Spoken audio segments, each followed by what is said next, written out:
Imagina a seguinte cena de crime. Uma casa incendiada, 3 vítimas, sendo uma mulher adulta e 2 crianças, uma de 4 e uma de 5 anos, feridas, agredidas profundamente por lesões contundentes, lesões grotescas causadas por martelo, o instrumento, e as 3 queimadas. E aí eu te faço uma pergunta, porque eu sei que você está se fazendo essa pergunta: quem fez isso? Aí nós temos a opção: um estranho ou um familiar. As estatísticas estão aí. Muito mais fácil ser o quê? Um familiar. E foi o que aconteceu. E dentre os familiares, nós temos avô, sobrinho, tio, primo, pai. Foi o que aconteceu no Rio de Janeiro, na Zona Oeste, no bairro de Senador Camará.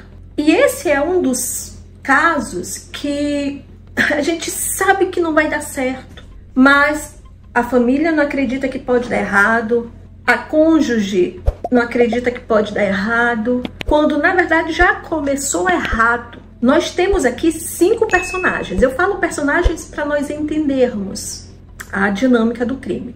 Nós temos o autor do crime, que é Davi Souza Miranda, de seus mais de 30 anos. Ele já tinha um filho de 18 anos, daí você tira mais ou menos a idade que ele tinha.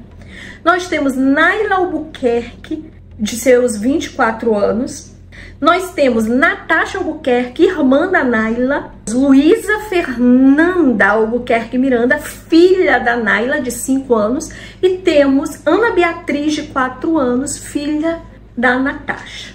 Esse é um caso familiar, aqueles casos de família. E que já começa, no meu ponto de vista, errado. Não tem como dar certo. Tá, tem casos que dão, mas a maioria não dá certo. Se você me mostrar que situações onde uma menina casa muito cedo com um homem muito mais velho, já casa, não importa se é um mais velho, mais novo, ainda mais com um homem mais velho, isso aí tem como dar certo?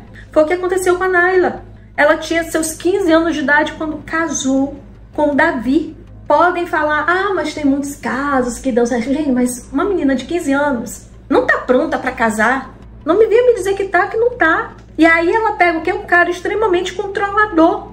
Ele não deixava ela sair, não deixava ela ter amigos, não deixava ela ter telefone. Quando ela teve a filha, Luísa, a coisa piorou, que ela não podia nem levar a filha para a escola sozinha, tinha que ser com ele. Mas a família sempre dizendo: não, ele é agressivo, mas ele nunca seria capaz de matar.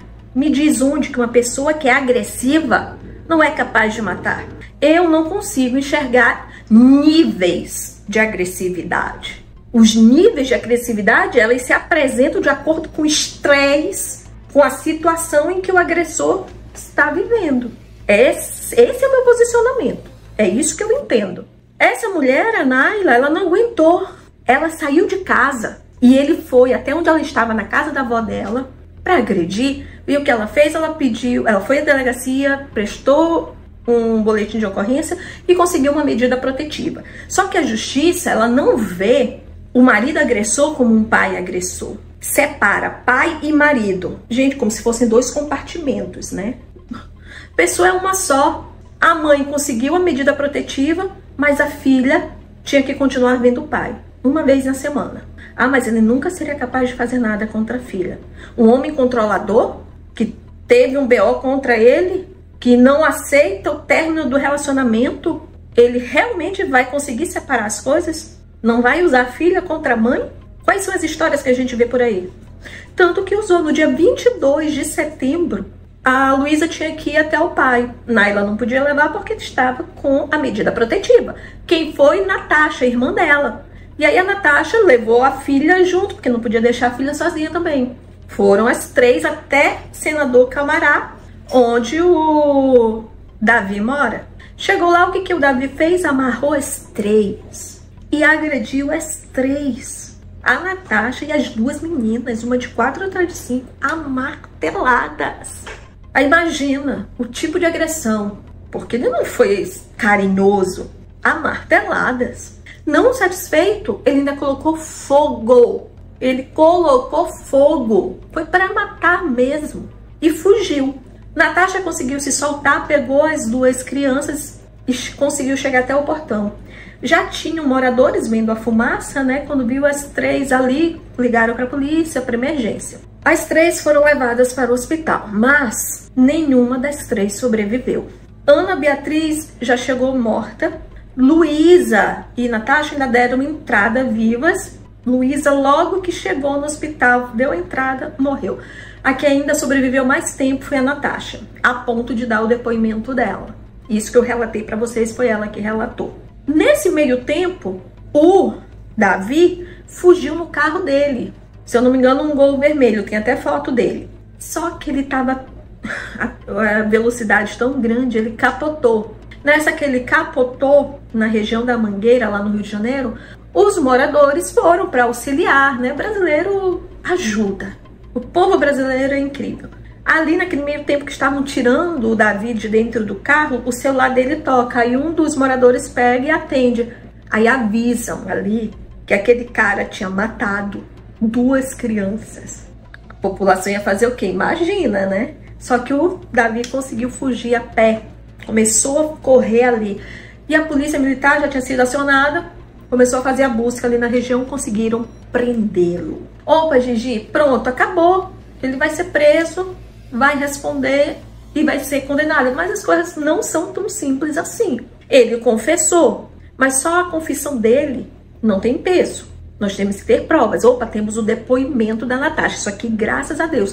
Mas se não tivesse tido o depoimento da Natasha, só a fuga dele já responderia? Não completamente, mas seria um bom indício. Para isso, nós temos o que? Análise da cena de crime. Opa, Gigi, o que vai ajudar? A arma do crime. Sendo encontrada, opa, o DNA dele na arma do crime, que vai ter o sangue das vítimas, né? Mas ali no cabo, o DNA dele. No que for usado para amarrar, vai ter ali DNA dele. O material utilizado para atear o fogo. Então, tudo isso vem ajudar, tá? Mas claro que o depoimento aí da Natasha foi imprescindível. Davi Miranda, ele vai ser julgado. E vai ser julgado com várias qualificadoras. Triplo homicídio, motivo fútil, emprego de meio cruel, meio que impede a defesa da vítima, crime contra menor de 14 anos, no caso 2, o aumento da pena por ser pai de uma das vítimas e tio da outra. Agora, claro, um detalhe aqui que eu esqueci, tá, de falar, como que eu esqueci de falar isso? No meio da fuga, o bonito ainda liga para a ex-esposa, para Naila, falando o quê? Falando que a culpa daquilo tudo acontecer foi dela. É exatamente isso. E fica aqui a reflexão de como crimes como esses, nunca envolvem apenas o cônjuge, mas a família toda. Então, família, quando você se deparar com uma situação dessa, tem que meter a colher sim. Tem que meter, porque um agressor, um indivíduo agressor, ele nunca vai agredir somente a cônjuge, mas a família inteira. Se você não vai se meter por ela, se meta por você. A gente tem que falar assim, né? Porque normalmente não se quer se meter por conta do outro, né? A escolha dele é dela, ela que arca as consequências. Mas não é bem assim, não. As consequências sempre vêm para a família inteira.